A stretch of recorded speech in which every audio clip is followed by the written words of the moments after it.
गुरुओं का होना ज़िंदगी में हमारी डेस्टिनी है, और हमारी डेस्टिनी में क्या होगा आगे वो सब गुरु तय करते हैं।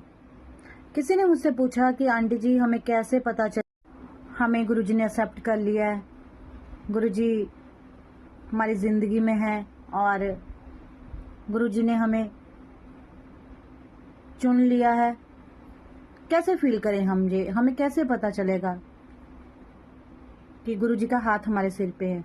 तो देखिए संगत जी, ये जो सफ़र है ना आपका, हो सकता है बड़ी नेगेटिविटी के साथ शुरू हो सकता है बड़े दुखों के साथ शुरू हो, लेकिन जब दुखों के साथ शुरू होगा ना अगर ये सफ़र आपका और गुरुजी वाला, तो यकीन मानिए till the end moment of your life जो होगी आपकी, आखिरी सांसों तक आपको गुरु का साथ मिलेगा। क्योंकि गुरु दुखों का नाम है, दुखों के निवारण का नाम है, दुखों में साथ देने का नाम है, और गुरु आसानी से नहीं मिलते। पहले भी आपने देखा होगा कि गुरु पाने के लिए कितने कितने जप तप करने पड़ते थे, कितनी कितनी परीक्षाएं देनी पड़ती थी, जहाँ तक कि शरीर के अंग भी काट के उनको दान देने पड़ते थे। वो परीक्षाएं लेते थे, एक्चुअली उन्हें दान की जरूरत नहीं होती थी। लेकिन हमारे सतगुरु जी हमें ऐसे मिले जिन्होंने इस तरह की कोई भी परीक्षा नहीं ली, लेकिन हाँ कर्मों की जो हमारी परीक्षा है, वो जो कर्म हमने 10 साल बाद भोगने थे, जब हम गुरु से जुड़ते हैं तो वो कर्म जो है वो बड़ी जल्दी हमारी लाइफ को अट्रैक्ट करना शुरू कर देते हैं, और जल्दी उनका भुगतान होना शुरू हो जाता है, और बड़े दुख भरे होते हैं ये कर्म, बड़ा दुखी टाइम होता है। और जब दुख में गुरु मिलते हैं तो मैंने पहले भी कहा कि आखिरी सांस तक वो गुरु का साथ आपको मिलता रहेगा। और कईयों की जिंदगी में सुखों से शुरुआत होती है गुरु के आने की, तो सबकी जर्नी जो है अलग अलग है, तो मैं टाइप बता रही हूँ। अब आपने प्रश्न पूछा है कि आंटी हमें कैसे पता चले कि गुरुजी की कृपा हम पे हो रही है। अब कृपाएं दो तरह की होती हैं,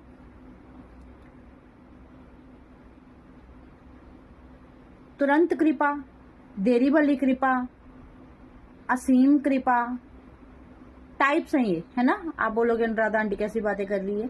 तुरंत कृपा, इंस्टेंट कृपा कभी कभी हो जाती है कि हमारे कर्म जो है उनका बोझ जो है वो ज्यादा नहीं होता, तो गुरु और आपकी भक्ति इतनी प्रबल होती है कि गुरु 1 मिनट में बोल देते हैं तथास्तु, है ना।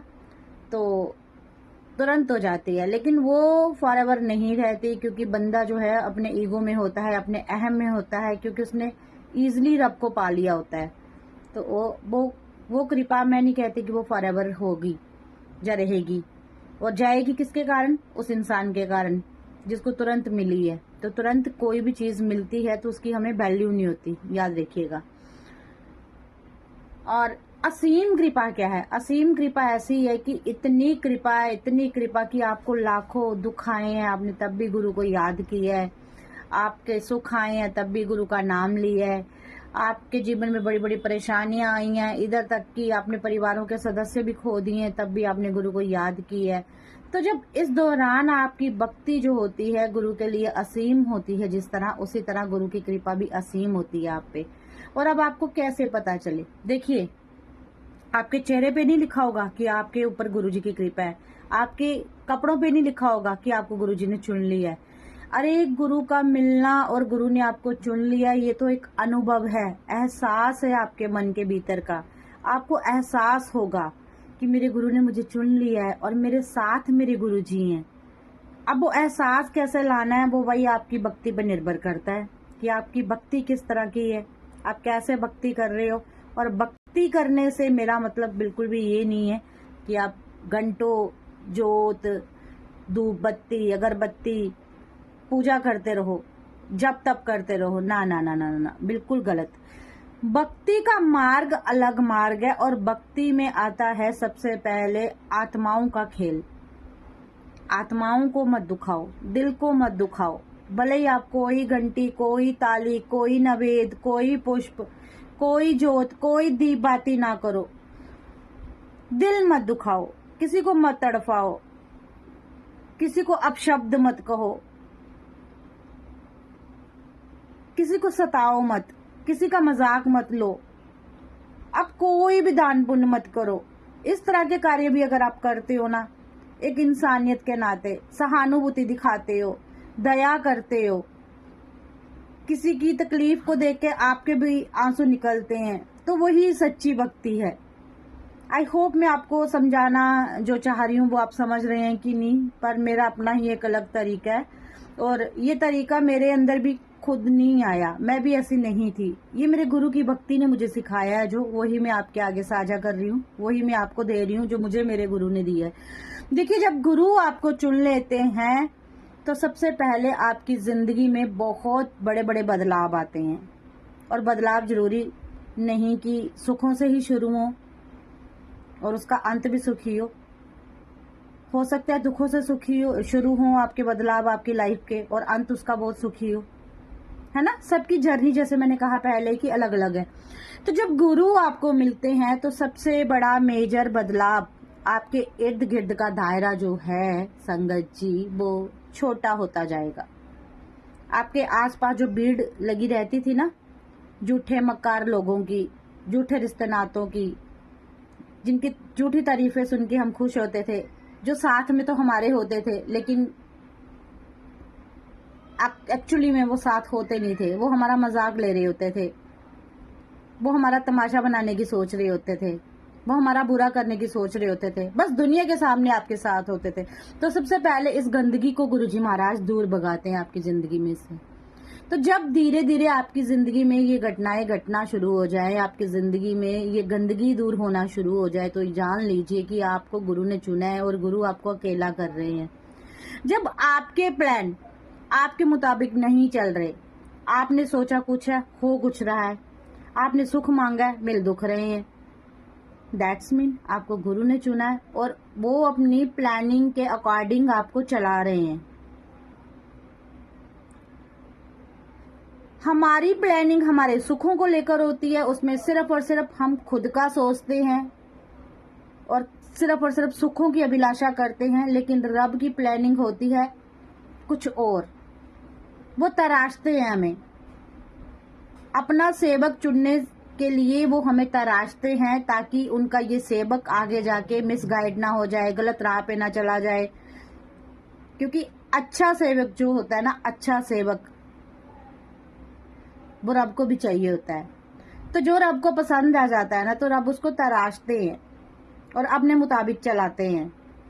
तो ये चीजें जब आपकी जिंदगी में घटनाएं घटित होना शुरू हो जाएं, दुख अधिक आ रहे हैं, इम्तिहान हो रहे हैं, आप सोचते कुछ हो, होता कुछ है, आप सुख मांग रहे हो, दुख आ रहे हैं, आप दिन को सो रहे हो, रात को जाग रहे हो, लाइफ बिल्कुल टोटली चेंज, आपके इशारे पे चल ही नहीं रही, दैट्स मीन आपको गुरु ने चुन लिया है और गुरु आपको अपने अकॉर्डिंग काम करा रहे हैं।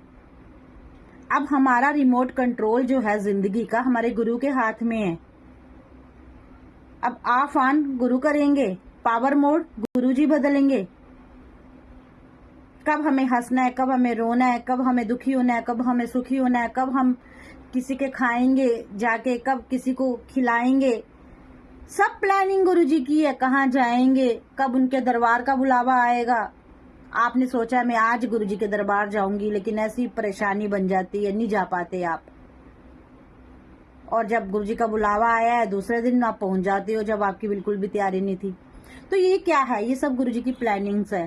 तो गुरुजी ने आपको चुन लिया है, उसके लिए सबसे पहले आपको क्या होगा, सबसे पहली चीज होगी आपके भीतर एक अनुभव, आपके भीतर एक सुखद एहसास, आपके भीतर एक साथी का होना। ये एहसास होगा कि मेरा कोई है जो मुझे संभाल रहा है, मेरा कोई है जो मुझे देख रहा है, मेरा कोई है कि जो मुझे अकेला नहीं रहने देता। ये सुखद एहसास जब आपके मन के भीतर आ गया तो समझ लीजिए आपको गुरु ने चुन लिया है। तो कोशिश रहती है कि बड़े आसानी तरीके से मैं आपको समझाऊं, और किसी की सुनी सुनाई बातों से मैं नहीं समझाती। मैं वही समझाती हूँ जो मैंने अपनी इस यात्रा में, अपनी इस जर्नी में अनुभव किया है अपने प्यारे सतगुरु जी महाराज जी के साथ। इतनी अलग जर्नी है, मेरी सोच से बिल्कुल परे। जो चीजें मैंने कभी लाइफ में सोची नहीं वो मेरे साथ हुई हैं। और सोच हमारी हमेशा अलग तरह की होती है, सुख सुविधाओं वाली। हम सोचते हैं आलीशान बंगले, गाड़ी, कारें, एंजॉय, पार्टी, हैप्पीनेस।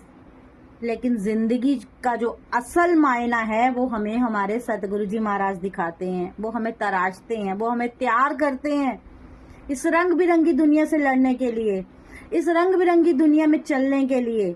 इस गैरों के समाज में हमें वो इतना मजबूत कर देते हैं कि हमें कोई फर्क ही नहीं पड़ता। हमें सिर्फ और सिर्फ अपने कर्मों से डर लगता है, अपने कर्मों के गलत होने से फर्क पड़ता है और हम अच्छी राह पे चलते हैं बस। बाकी किसी तीसरे से हमारा कोई मतलब नहीं होता। इसे बोलते हैं गुरु के होने का लाइफ में जो एक अलग सा फील आता है कि गुरु हैं, वो देख रहे हैं, वो कर रहे हैं। ये एहसास, एक सुखद एहसास, जब आपको झूठी दुनिया की डकोसलों की जरूरत नहीं पड़ती, उनके साथ की जरूरत नहीं पड़ती। आपको हर पल हर पल हर पल सिर्फ और सिर्फ मेरे सतगुरु जी याद आते हैं। और सतगुरु जी क्या मांगते हैं आपसे? कुछ भी नहीं। कहते हैं कभी मेरे लिए जलेबी भर के एक लिफाफा ले आना? कभी कहा किसी से? कभी कहा गुरु जी ने मुझे 10,000 का चोला चढ़ाना? वो तो हम अपनी इच्छाओं से उनको सजाते संभालते हैं। उन्होंने कभी किसी से मांग की है? नहीं की ना। उन्होंने कुछ कहा है किसी के लिए? गलत सिखाया है? नहीं सिखाया है ना। उन्होंने झूठे डकोसले बांधे हैं हमें? नहीं दिखाए हैं ना। सपने नहीं दिखाए ना, झूठे डकोसले भी नहीं बंधाए ना। उन्होंने किसी के लिए बुरा करने के लिए कहा है हमें? नहीं सिखाया ना, नहीं कराते ना। तो जो सत्य की राह पर चलाए, जो हमें लोक की ओर लेके जाए, जो हमें जिंदगी के असली मायने सिखाए, वही सच्चा गुरु है और वही असली गुरु है। और गुरु के होने की पहचान यही है कि आपके गुरु आपको सच्चाई की राह पे चलाते हैं। सत्य की राह बहुत कठिन होती है और जिंदगी के असली मायने सिखाते हैं। तो आई होप आपको समझ आ गया होगा कि आपकी जिंदगी में गुरु हैं, वो अनुभव कैसा होता है, आपको कैसे पता चलता है। तो भाई खुद पता करना है, हमारे थोबड़ों पे नहीं लिखा हुआ है। हम मुंह से बोलेंगे, अपनी जुबान से बोलेंगे तो लोगों को पता चलेगा। और गुरु भी आके आपके मुंह पे आके नहीं बोलेंगे मैंने तेरे को चुन लिया है। गुरु जी कहेंगे मुझे महसूस करो, मेरा एहसास करो। तो आपको करना पड़ेगा, है ना। जय गुरु जी। तो जिन्होंने भी अभी तक मुझे फेसबुक पेज पे फॉलो नहीं किया है, मेरे इंस्टाग्राम पे मुझे फॉलो नहीं किया है, मेरे यूट्यूब पेज पे मुझे फॉलो नहीं किया है, तो मेरी हाथ जोड़ के विनती है, प्लीज हर जगह फॉलो कर लीजिए, चैनल को सब्सक्राइब भी कर लीजिए। क्योंकि ये एक जो जर्नी है, एकमात्र एक यात्रा जो है, ये गुरु नाम की यात्रा, इसमें मैं चाहती हूँ कि मेरी तरह जो भी परेशान है, दुखी है, हताश है, वो इधर उधर ना भटक के एक सत्य की राह चुने। एक गुरु उनको ऐसा मिले जो उनको असल जिंदगी के मायने दिखाए। मैं जानती हूँ बड़ी मेरी बोलने में भी मिस्टेक्स हैं, बोलने में भी प्रॉब्लम्स हैं, कई लोग मेरा मजाक भी लेते हैं, लेकिन मुझे फर्क नहीं पड़ता। क्योंकि जिनको मैं असली में मैं जो समझाना चाह रही हूँ, जो गुरु जी की सच्ची संगतें हैं, जो भीड़ का हिस्सा नहीं है, उनको सब समझ आ रहा है, वो समझ रहे हैं। मेरे सतगुरु जी मुझे सुन रहे हैं, वो बुलवा रहे हैं, उनको पता है मैं जो बोल रही हूँ वो दुनिया को कैसे समझाना है। तो बाकी भीड़ की तो मुझे जरूरत ही नहीं है संगत जी, है ना। तो जय गुरु जी, शुक्राना गुरु जी लिख के आगे भी शेयर कर दीजिए।